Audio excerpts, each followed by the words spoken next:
What's going on, DNH listeners? Welcome to another DNH episode. We're back, and it's good to be back. We need to apologize once more to you guys, the fans of the show. It's been another long time, another couple of weeks, but the reason being holidays. Holidays make it difficult to record some content for you guys, but we're just starting to get back on the train again, so hopefully we'll get you guys some content. Now, I know what you guys are wondering. Why is Peyton doing the intro? I don't know. I don't know why I let him do it. We're trying something new here in 2024. Happy New Year to you guys. Happy holidays. Merry Christmas to everybody who's listening. Hope you guys had a great holiday. But yeah, it's a new year. We're trying something new. I'm going to do the intro.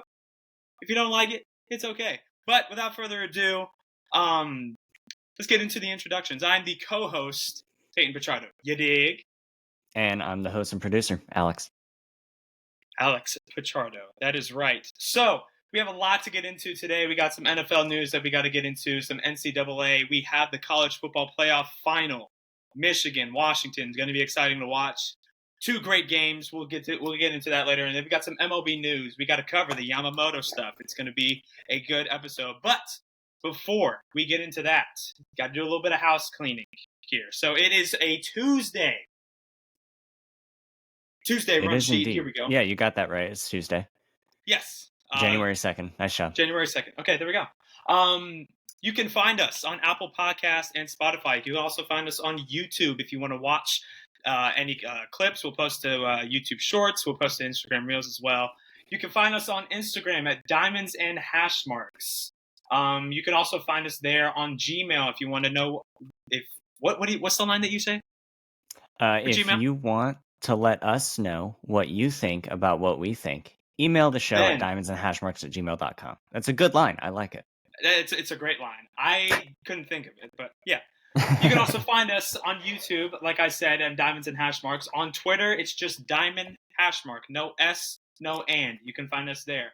And if you like the content, not been active there recently, but I'll get there eventually. And it's going to be great. Yeah. If you like the content and you want to find more content like us, we got two brother podcasts to plug here. So we got the Nest.pod. We got the Birdhouse Productions. They do a great job. They cover they don't cover baseball. They cover football and about every other sport. Go check them out. Basically only football at this point. Football. They might talk NBA every once in a while, but I don't know if they've recorded anytime recently. Oh, yeah. But as you were saying, What's Up, Doc is our other brother podcast. Yeah, it's our other brother podcast, and special announcement. You have a little actually. News. Yeah, little news. I just thought of this, just remembered. So What's Up, Doc is run by Nick Dockweiler. He's the host and producer of that. His co-hosts are John Michael Schutz and Dan Driscoll. Moving into the new year, 2024.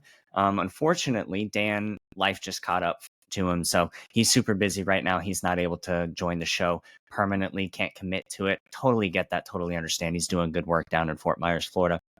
So to fill the void, Nick Dockweiler has asked me to become a permanent co-host on that show, to go and join them, provide a little bit of baseball insight, and to help keep John Michael calm when it comes to the Steelers and not rile him up like Dan does, not get him going. So essentially, I'm going on there to be a Pittsburgh Steelers fans therapist and provide baseball content. All right. But I'm excited. Yeah. I'm excited to join them. I'll be doing 2 podcasts this year. So yeah, it's great, man. You're going to do great things over there. That does not mean that he's leaving this podcast. However, he's going to be doing both. It does not. So yeah, you will be getting content both at What's Up, Doc and here as well. So here, let me phrase it this way. This way, you're not listening to both. I mean, you could listen to both podcasts if you want, but you're not going to get the same versions of me on each show. Ooh. Over there on What's Up, Doc, you're going to get my take on a lot more sports content than just baseball and football. Now, baseball and football, they do cover over there, but over here on Diamonds and Hashmarks, hence the name, Diamonds, baseball, Hashmarks, football. Those are my 2 favorite sports, my 2 loves. So, I mean, and my wife and my dog. But Diamonds and Hashmarks, right. That's where you're going to get specifically football and baseball content. A lot more in-depth analysis. Over there, I'm going to have to listen to them talk about golf. Going to have to listen to them talk about tennis. Yeah, I'll do that, but I'll also interject when necessary when I think they're droning on a little bit about that. But I mean, Right? to keep it all real, I'm looking forward to it. It's going to be a lot of fun. I'm going to get to talk more basketball over there, maybe a little bit of soccer. We'll see. Yeah, that's I've exciting. had to get into the soccer world recently because of the Boston Red Sox, and we will explain that later. Right. Yeah. So, without further ado, I'm going to pass it on.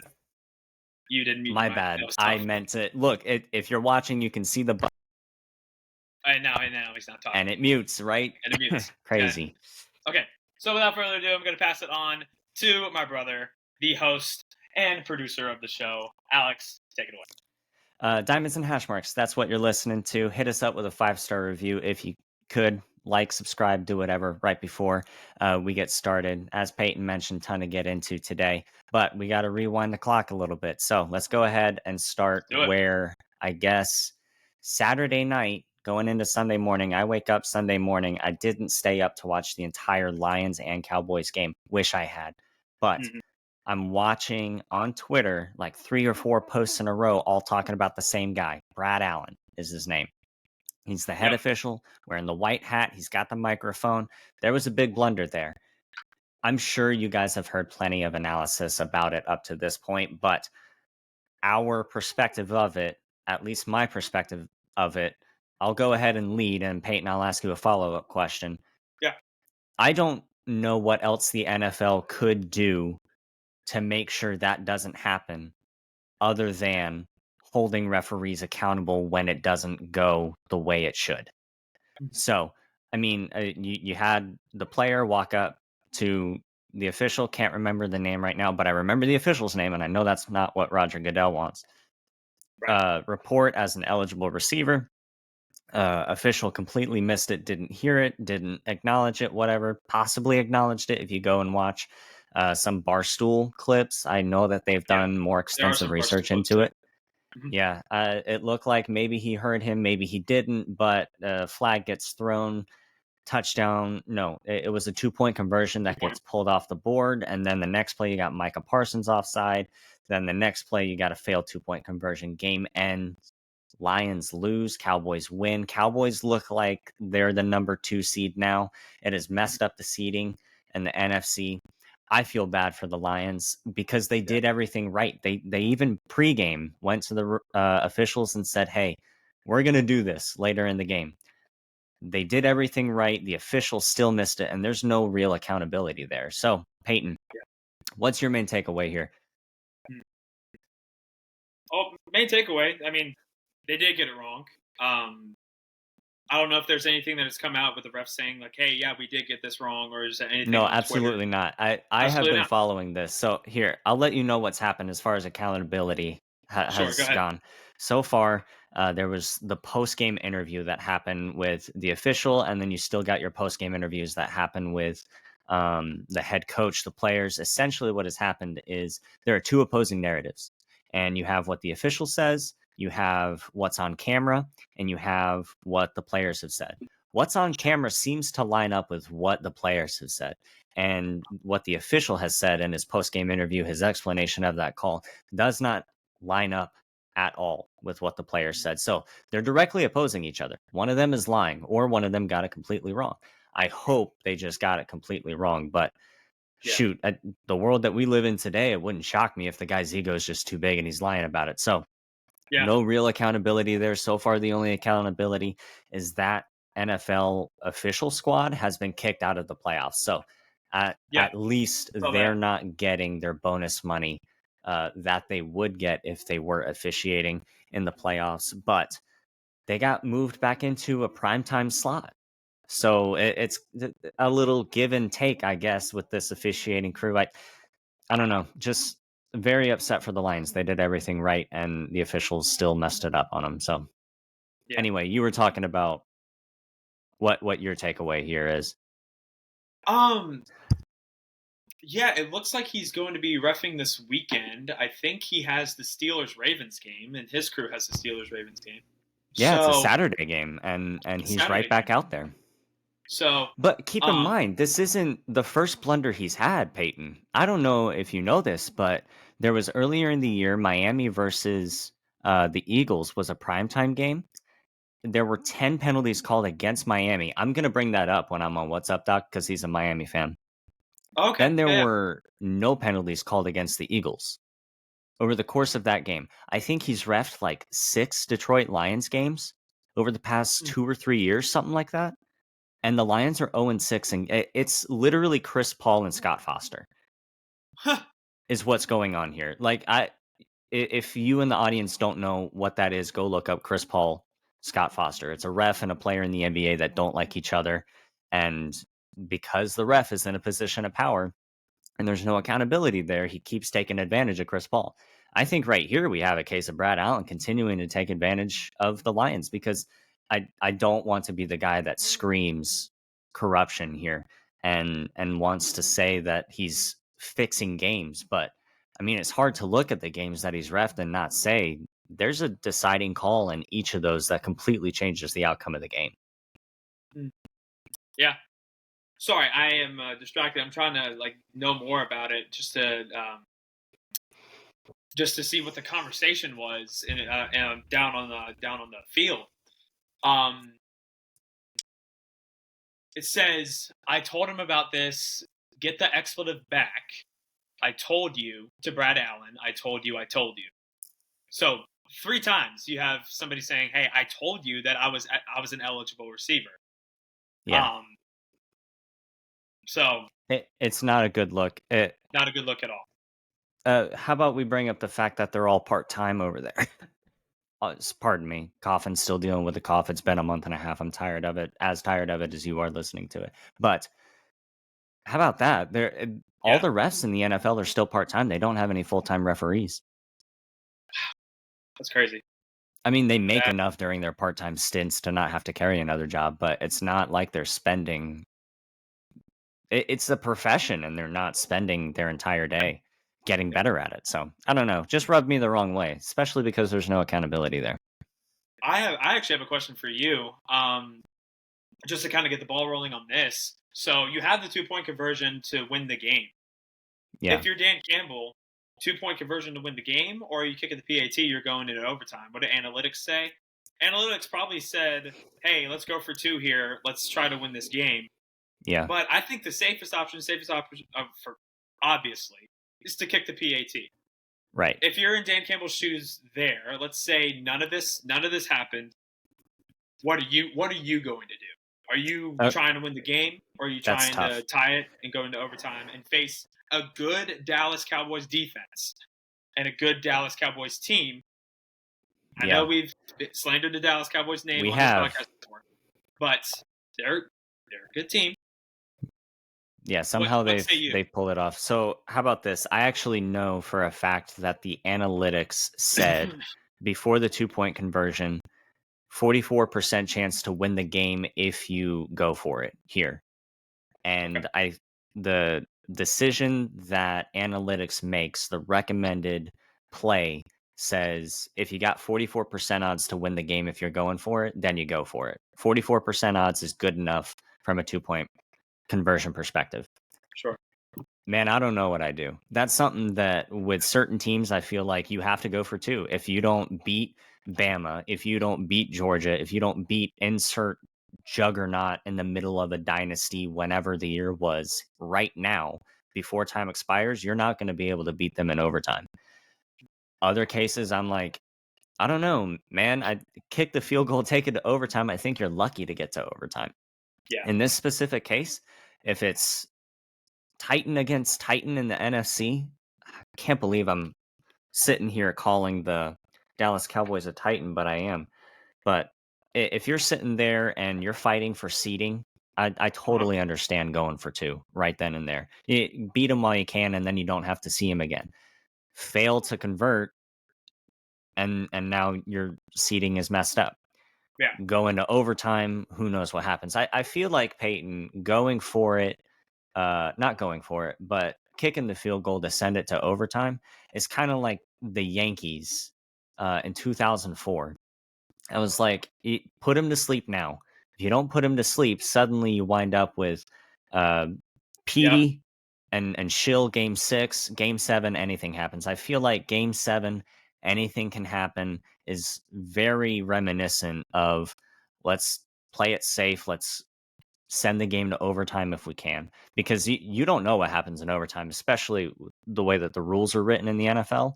Suddenly, like, I don't know, it used to be that the first touchdown won, but Yeah. I feel like if I were Dan Campbell, to answer your question more directly, if I were Dan Campbell right then and there, I'm going for it. And he did. And he got it. And then the ref screwed him. Fair enough. All right. Yeah. So how about CJ Beathard? He got it done. Only He- against the Panthers. Panthers, though. Yeah, the 45-cent Panthers. That was great. I loved it. And Beathard we trust, but I'm only trusting him to play the Panthers, and that's about it. Yeah. I can't trust him past here. I need Trevor Lawrence to be healthy.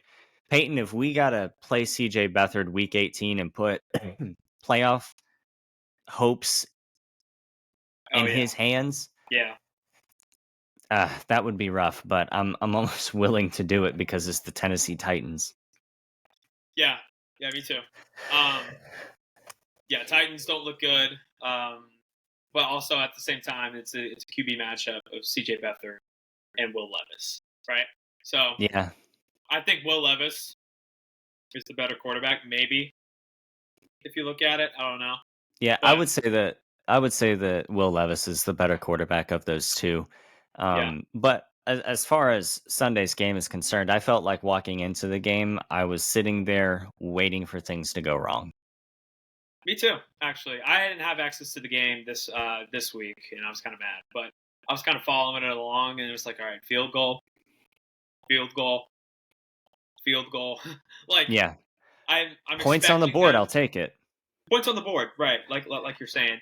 But if the Panthers get a touchdown here, all of a sudden it's 7-6. All of a sudden it's 7-9, and then they have a shot to possibly get something going, get a drive down the field, kick a field goal. All of a sudden, all right, it's 10-9. All right, it's 9-9, kind of. So Yeah, and if that's what is necessary for Trevor Lawrence to get help, if we're able to win a game without our best quarterback out there on the field, then that's great, and I'll take it. We have come way too far to give up on a Jacksonville Jaguars team that is in first place in the division in January. You know, I'm That's not true. giving up on that after the years of David Garrard and Blaine Gabbert and Blake Bortles and Chad Henne and what have you. Yeah. Final score 26-0. Our defense got it done. Josh Allen, the new mayor of Saxonville, has the most sacks in franchise. Yeah, in how a single about that? season. Let's talk about that for a second. You got Chase Young and Nick Bosa over there in San Fran, but Trayvon Walker and Josh Allen have combined for more sacks this year than those two have. Yep. They've been a That's strong impressive. duo. Mm-hmm. Now, obviously, difference in defensive scheme over there in San Fran. They say our strength is that we can still rush the quarterback with only 4.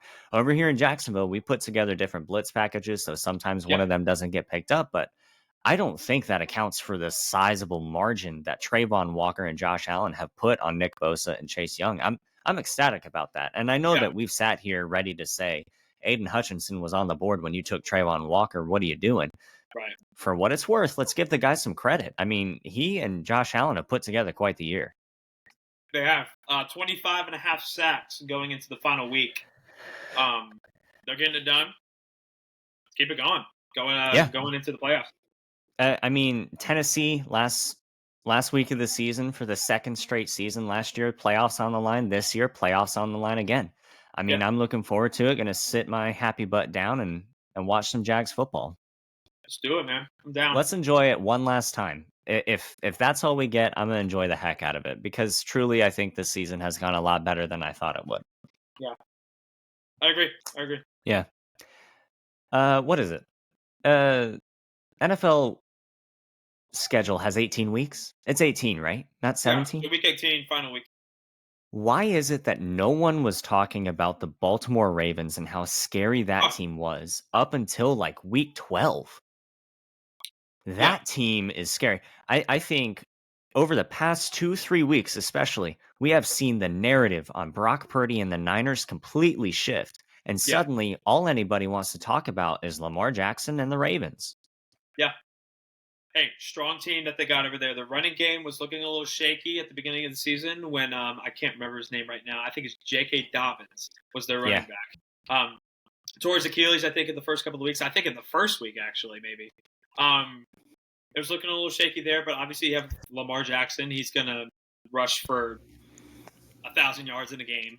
Right. It feels like, and he's also gonna throw the ball. He's gonna throw 16 touchdowns. So like, um, no, I'm over exaggerating that. Obviously, you're saying that, but yeah, dude, Lamar Jackson. I have a friend who's a Ravens fan, and I've been texting back and forth with him, and I'm just like, um, this past week when they played Miami. Let's talk about that for a second. Like, final score 19-55. Ravens Right. taking it. I'm texting him. I'm like, Ravens to the Super Bowl, Lamar for MVP, and Absolutely. it's solidified for me right now. I think the Ravens have a very good chance of making it to the Super Bowl. I don't know what the seeding looks like yet. Looks like right now we're going to get into that here in a minute. Speaking of. Speaking of, they do, but they do have the first seed locked down, so they will get the bye. But I don't know, like what other matchup there is, so that whoever wins there, that's who they'll face, and then we'll get into that here in a minute.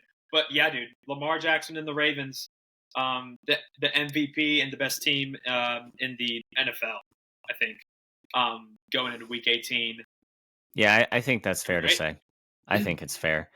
I'm actually going to pull up a picture real quick of the NFL playoff bracket so that I know what we're working with here, because we got to talk about seeding and how this works. Because right now, just to let you know, I have pulled up the um, ESPN Football Power Index, I think, right? Football Power Index I think pulled so. up. And I'm looking at the percentage chances that each team that's listed clinches where they are. Essentially, it's a complicated graph. We're not going to show it or anything, but we're just going to talk about each team that are in these. So, Peyton, the way that the NFL playoffs work, I'm going to educate the listeners by educating you. The number Okay. one seed is the only team that gets a bye in the first round. I don't know where in my mind I thought that the top two got a bye. It could have been a recent change, but I can't remember. There have been so many playoff changes in so many different sports recently that it's hard for me to keep track. But the number one seed is the only one that gets a bye. Obviously, the higher seed gets the home field advantage in the next game. And then you're also looking at, I think they reshuffle. So, say you're going to have, who is it? Green Bay possibly wind up playing Dallas. Well, if Green Bay wins, that's a team that no matter where they are in the bracket, they're always going to be on the road because they're the lower seed. So lower seed is always on the road, higher seed is always the home team, and they reshuffle it. So as in they reseed teams after a full week of games is played. Let's start in the NFC. Right now, San Francisco 49ers have 100% chance to make the playoffs, 100% chance to win the division. And honestly, out of all the teams, they have the highest percent chance of making it to the Super Bowl, which is sitting at 60.9%. Astronomical, great year by them. Let's see if they can pull it off. Peyton, Right. do you have the same chart pulled up that I have? I don't know if I have the same chart. I'm trying to see if I can pull up the NFL playoff pictures for our viewers to see, but it's not. I don't think it's working. So, Oh, yeah, it's not working. So, oh well. okay, all right. Keep going. Here,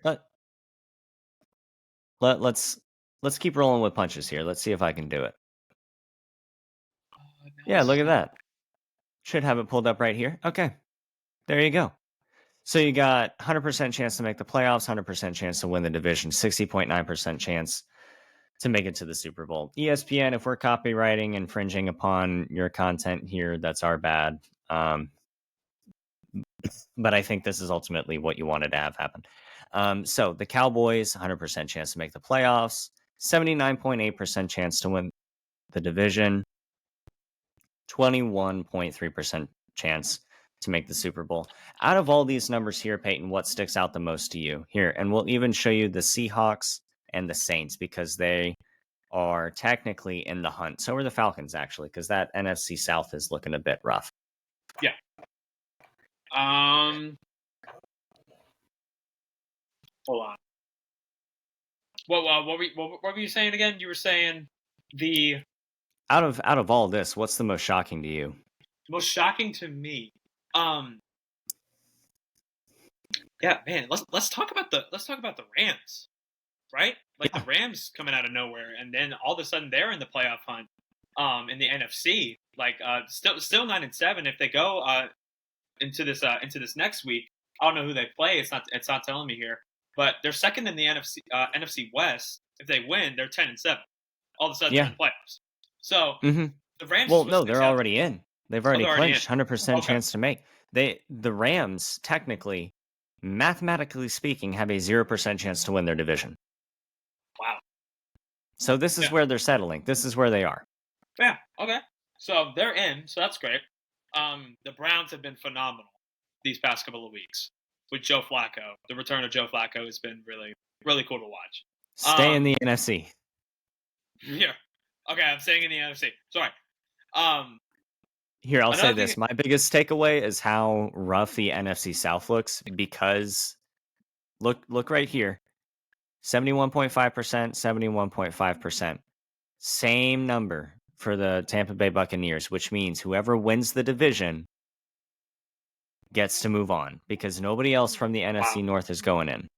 So how weak is the NFC North that we're here week 18 and we've got the Bucks, the Saints, and the Falcons still all in it? Yeah. That's insane to me. Last I checked, the Falcons were terrible.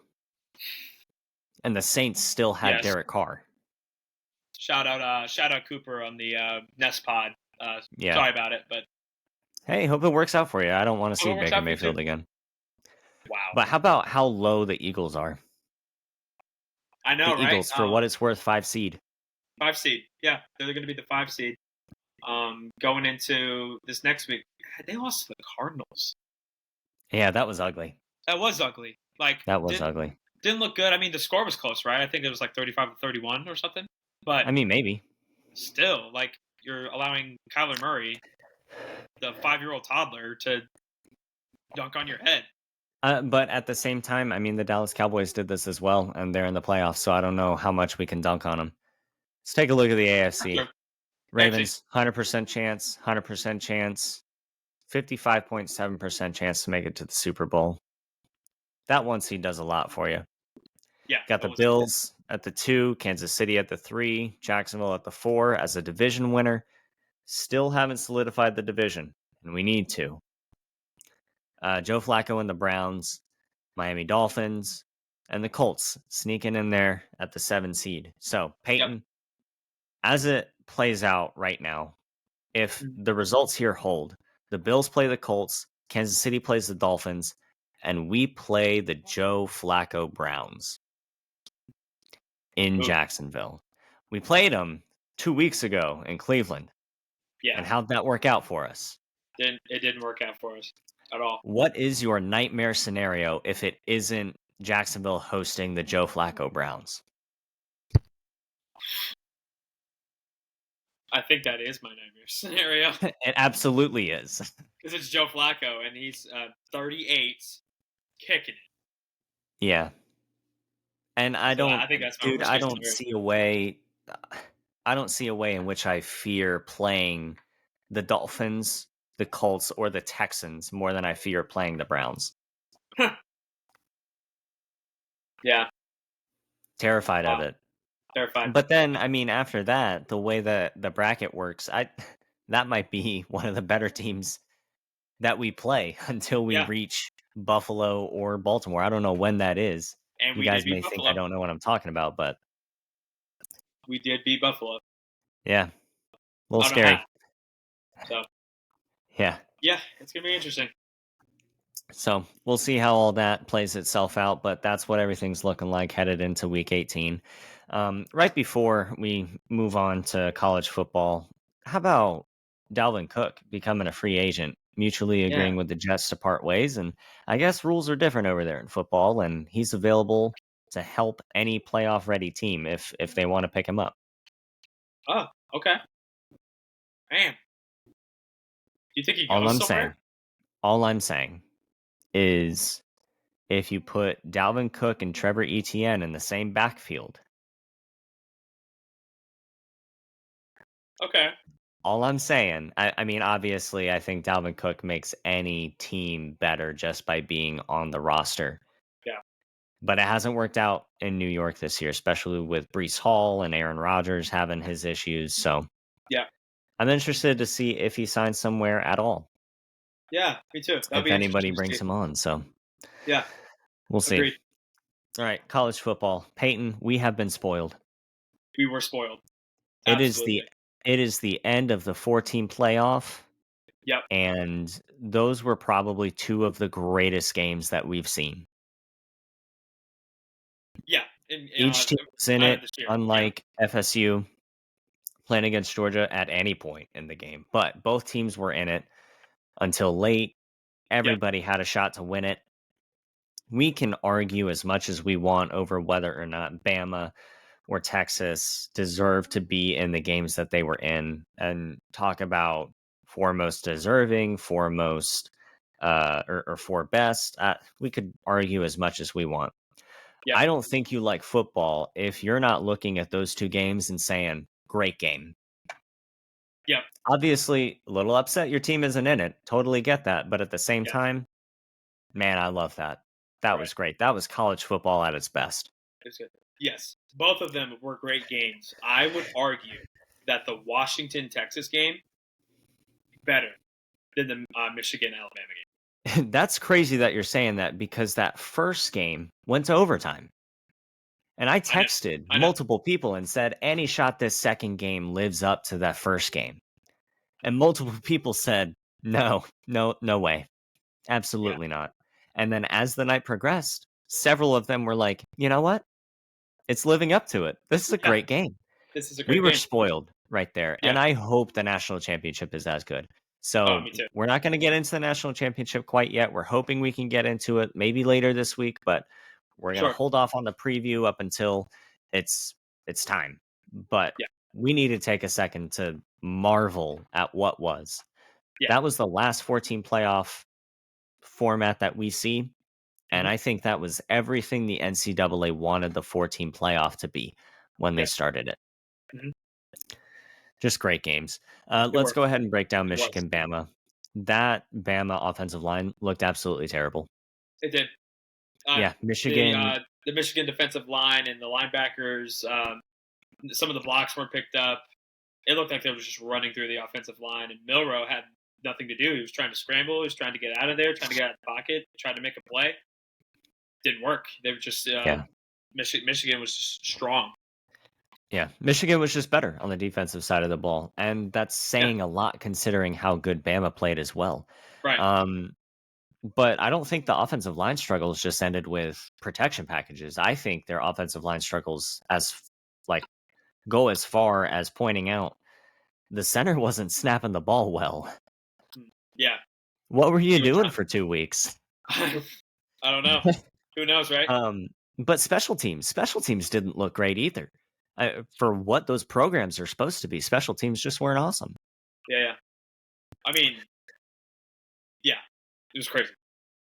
Especially going into that last series that Michigan was going to have. Michigan was going to have the ball with 40-something seconds left, a chance to drive down the field, kick a field goal to win it, do what was necessary to end it right there, Dan Campbell style. Yeah. But the fumble on the 6-yard line and recovering it at the 1 and saving a game-losing safety, man, my heart stopped for a second because I Me too. thought, no way a game like this ends like that. like that. But it didn't. Yeah. But suddenly, Michigan is going from possibly playing to win to playing for overtime and just trying to get the ball out of the end zone. Yeah. And they did. Running And to it happened. yeah, they got it done. JJ McCarthy looked like an athlete the entire night, throwing from weird angles and Yeah. just being a dude. He was. Indeed. Any thoughts on that last play call from Alabama? Yeah, I've been seeing. So when I saw it live, I was like, when I don't know how to word it. When I saw it live, I was like, okay, it's going to be a run play. This is going to be a run play. I mean, this Yeah. there's no way that it's not a run play to try to get it. Well, and then also I'm thinking in my mind, I'm like, okay, but it's also fourth and goal. They're pretty far out. It's got to be a pass play. So ball snapped. It's a low snap. I see it be a low snap, and I'm like, okay, like what's he going to do with it? Just takes it and tries to run it, tries to get it as far as he can, and then that's how the game ends.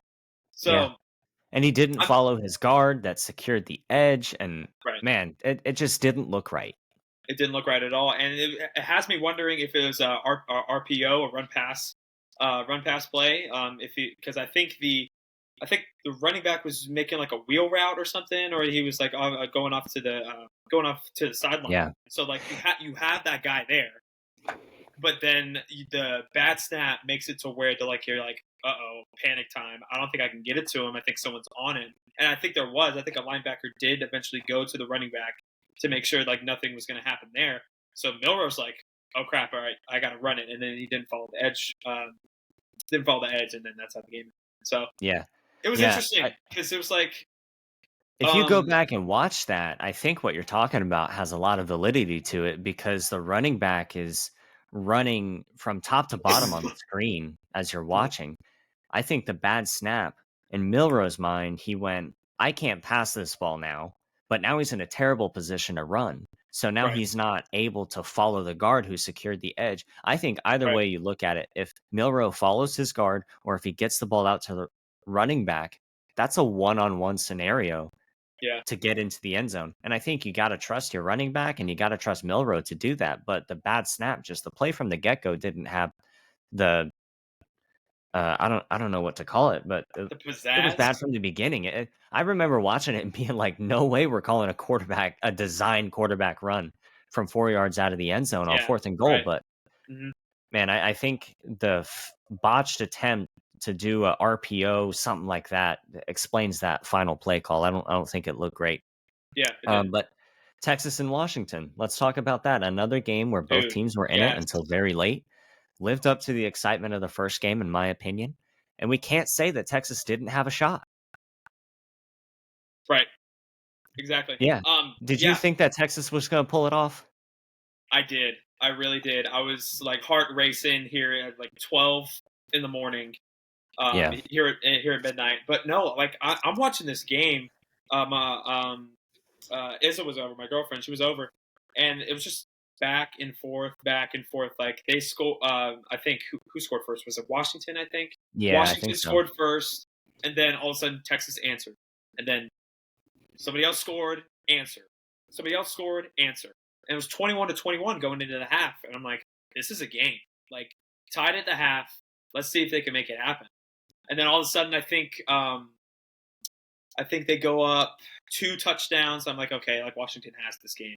And then Texas scored, I believe, making it 31-37, Yeah. and then 31-37, and then They um, failed on the onside kick recovery, but then in trying to run out the clock, the Washington's player got running injured. back had a leg injury.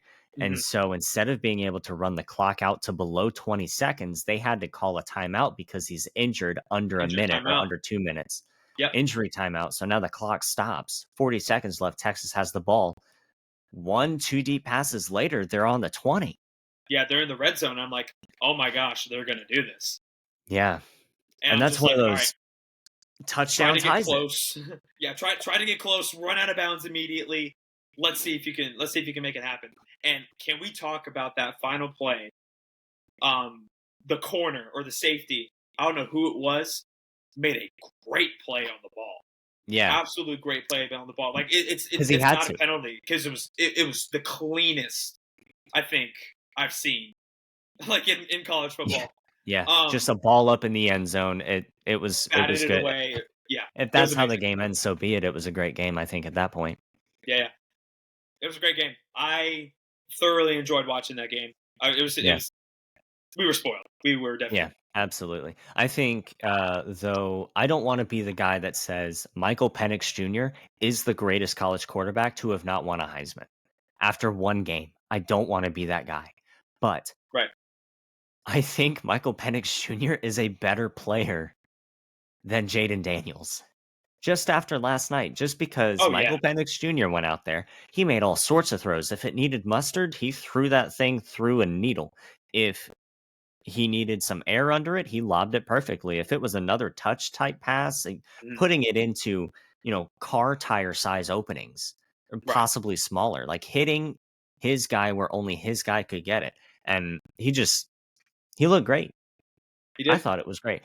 What is stopping New England from round one drafting Marvin Harrison Jr. and round two taking Penix Jr.? I don't think anything is, and if Belichick is still going to stay, I think it makes sense. Yeah. Although I'll go ahead and tease this again. Jim Harbaugh has hired an agent to represent him, so it does sound like he could be leaving Michigan. Jim Harbaugh takes over in New England. What stops him from drafting JJ McCarthy? Right. Yeah. Let's go ahead and move on to some baseball. So, not a whole lot to talk about. Well, we got some stuff to talk about. We got about 20 minutes here. We got 3-4 big things to get into. Yeah. The Yamamoto deal. Hmm. Man, I had just barely recovered from Otani signing with the Dodgers, and they turn around and they do the exact same thing with Yamamoto. I forget the exact terms of the contract, but they picked him up for what, 10 years? 8 I think it was years? 12. I think it was 12. 12 years. I could be wrong. Essentially a Hold on. lifetime in baseball. But they Yeah. picked him up, structured the deal very similarly to the way that they structured it with Otani, and suddenly the Dodgers are looking like the best team in the National League, the best team in baseball. And I got a Yes. question for you. Yeah. Got a question for you. Good. Could the Dodgers do all this just to lose in the first round of the playoffs against the Reds? I've been seeing that all over Twitter, I think and rightly so. yeah. Peyton, baseball is so quirky because the season is so long. It's Yeah. so different from all the other major sports. I think if we look at the New York Jets, obviously one player away, Aaron Rodgers, from making the playoffs. The San We. Diego Padres assembled a super team Yeah. and missed the playoffs. The I mean, Dodgers are assembling a super team. yeah. There is no guarantee they win the World Series, let alone make the playoffs. Like even this year, right, with the Atlanta Braves, with Ronald Acuna Jr. being the MVP, like 100+ win season, all of a sudden it's tarnished. I think was the Phillies that knocked them out. Yes. I think it was the Phillies. Yeah. So, like, what's going on? So, Yeah. and No guarantee. out there, No guarantee guarantee.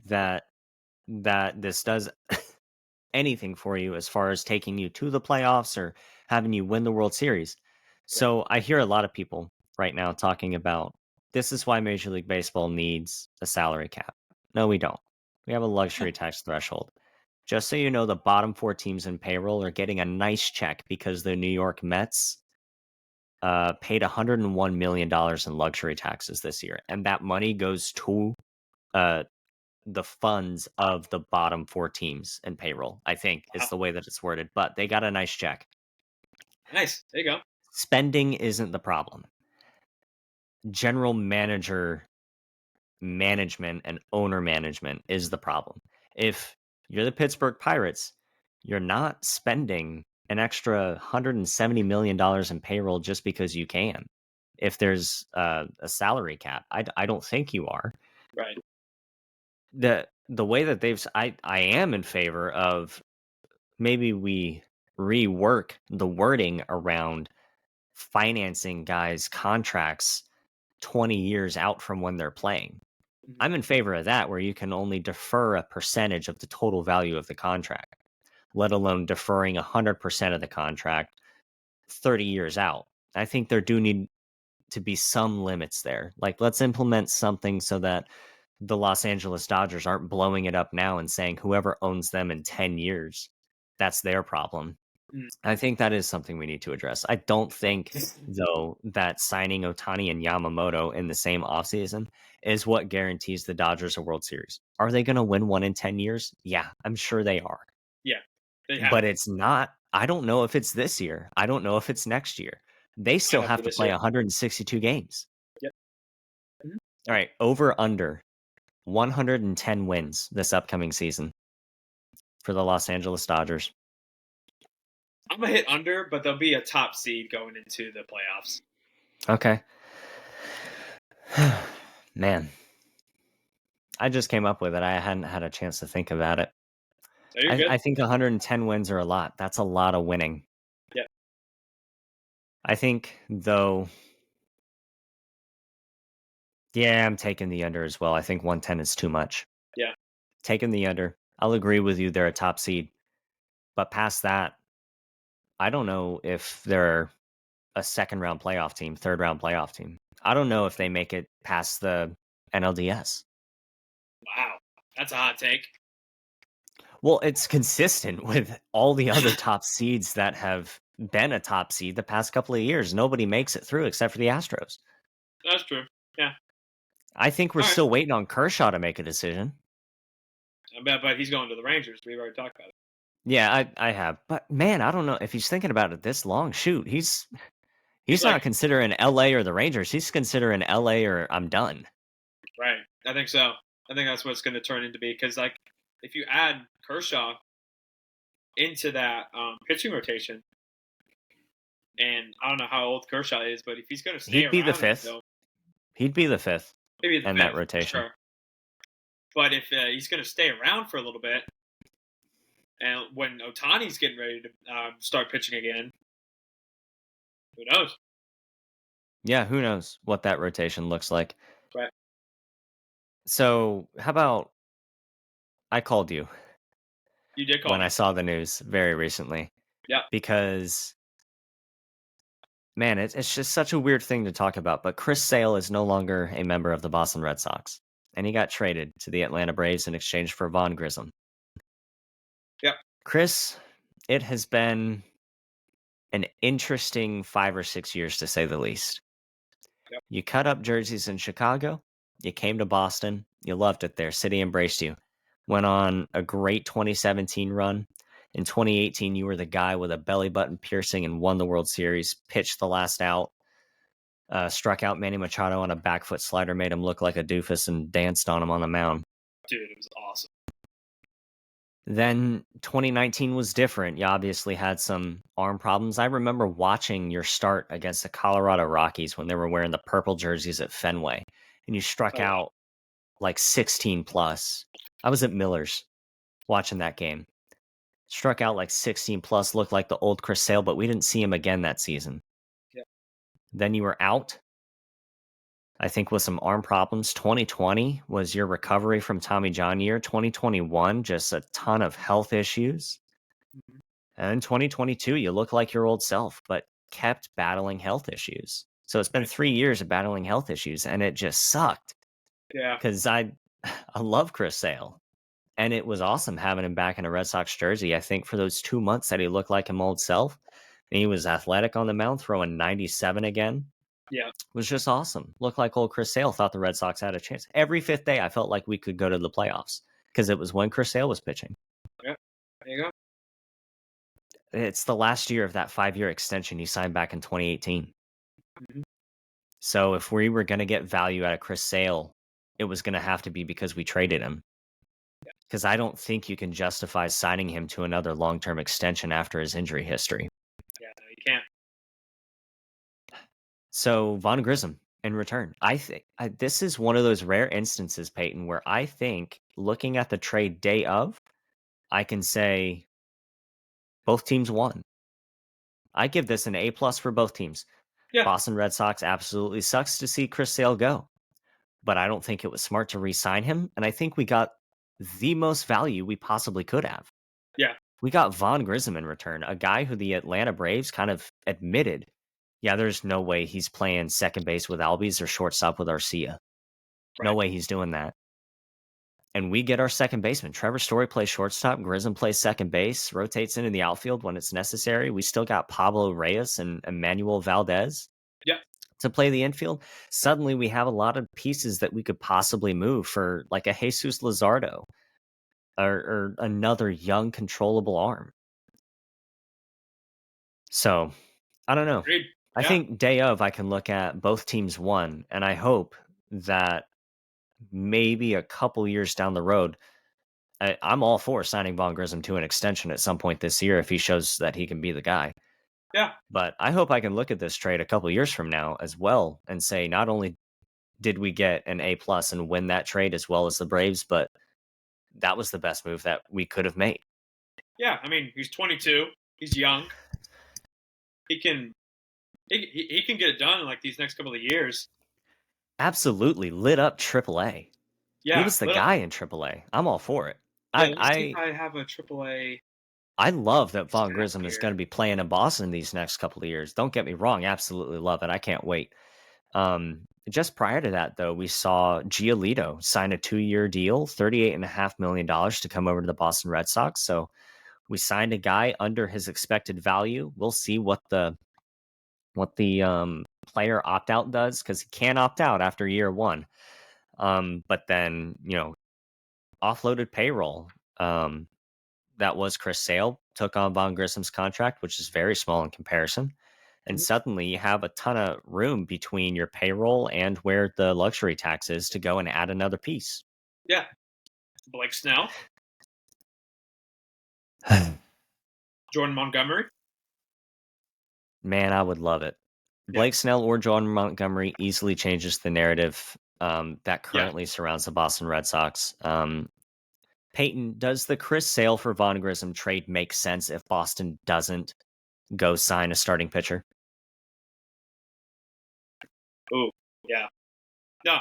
What was the point of trading Chris Sale for Von Grissom if you don't go sign a starting pitcher? If you don't go sign Blake Snell. Yeah. Or it's like some big piece, some big starting pitcher. I agree with that. Makes no sense if you don't go do it. So makes no sense. This is probably where we're going to wind up finishing today. I have a word on Chaim Bloom, Craig Breslow, John Henry, and Fenway Sports Group. Okay. This is my Brian Windhorst. What is happening in San Antonio? Or what was it? What's happening in where? What's happening in Utah? What's happening with, what's happening in Utah? What's happening in Boston? Okay. Chris Sale, payroll gets dumped. Von Grissom in return. Giolito, 2021 Giolito, 1 or 2 in your rotation. 2022, 2023 Giolito, 3, 4, 5 in your rotation. Possibly not the same guy. Yeah. Could be a guy again. We'll see what Andrew Bailey does, the Red Sox pitching coach. But what's going on in Boston? Why shed payroll if you're not immediately going to go spend a good $40 million in space between your current payroll and the luxury tax threshold on a starting pitcher to upgrade past Chris Sale? You could go spend $30 million right now on Jordan Montgomery, lock him up for a good 5-6 years. Same with Blake Snell. I'm sure those guys would take it, especially if you approach them. Peyton, ideal scenario could be me just being ridiculous here. If I'm the general manager and I have the freedom to do so, I walk up to Jordan Montgomery and Blake Snell and I say, $20 million per year each. We're going to backload the contract so that by year 5 and 6, you're making $30-something million a year. Yeah. Because then you stay under budget each year. Could be an asinine take. I get it. But what's going on in Boston? Why are we shedding payroll to not upgrade past Chris Sale? Craig Breslow doesn't look like he's doing anything different than Chaim Bloom. The only thing that has changed is the name. Chaim Bloom, Craig Breslow, Chaim Bloom sound the same, doing the same things. What hasn't changed? The mentality that the general manager is working with. Who does he work for? John Henry, owner of the Boston Red Sox. Mm-hmm. Why is John Henry the man who broke an 86-year World Series winless streak suddenly public enemy number 1 in Boston? I would like to formally apologize to Chaim Bloom and Craig Breslow. This is me formally apologizing right here. I have been unfair to you guys. You guys were doing the best with what you could. Both hands were tied behind your back. John Henry is the problem. He is the owner of Fenway Sports Group. Fenway Sports Group owns the Boston Red Sox. John Henry technically owns the Boston Red Sox. He also owns the Boston Globe. He also owns Liverpool Football Club over there in Europe. Wow, didn't know that. Peyton, do you know who Liverpool has a shot at signing within the next couple of days? Kylian Mbappe, And who's that? a soccer player who is Very good. Is he very, arguably very the good. greatest soccer player in this coming generation? Possibly. Did he win a World Cup for France almost single-handedly? At one point, yes. If we're shedding payroll in Boston without turning around to go and sign another guy that eclipses Chris Sale's talent, is that shedding of payroll so that Liverpool can sign Kylian Mbappe and John Henry can still turn a profit? Why are people allowed to be general managers if they are strictly allowed with or strictly concerned with lining their pockets and turning a profit and not winning baseball games and winning World Series? Let me throw this at you, Peyton. Go ahead. Do you see the Los Angeles Dodgers shedding payroll to turn around and not sign Ohtani or Yamamoto? No, I think the interest group in Los Angeles is very interested, or the ownership group in Los Angeles is very interested in winning a World Series. The only one they have is the Mickey Mouse ring in 2020, the COVID year. Right. Obviously, a very different mentality, and it's not because Boston is a small market. Right. You have an ownership group in Los Angeles that is interested in winning a World Series, and you have an ownership in Boston very interested in winning the Premier League. Yeah. My apologies, Chaim Bloom and Craig Breslow. You're doing the best you can. Yep. Dang. I didn't know he owned Liverpool. That's interesting. Hey, Peyton, when's the last time the Boston Globe published a negative piece on their owner, John Henry, of the Boston Red Sox? I don't know the answer to that. I don't know the answer to that either. But I would be shocked if they did. Yeah, right?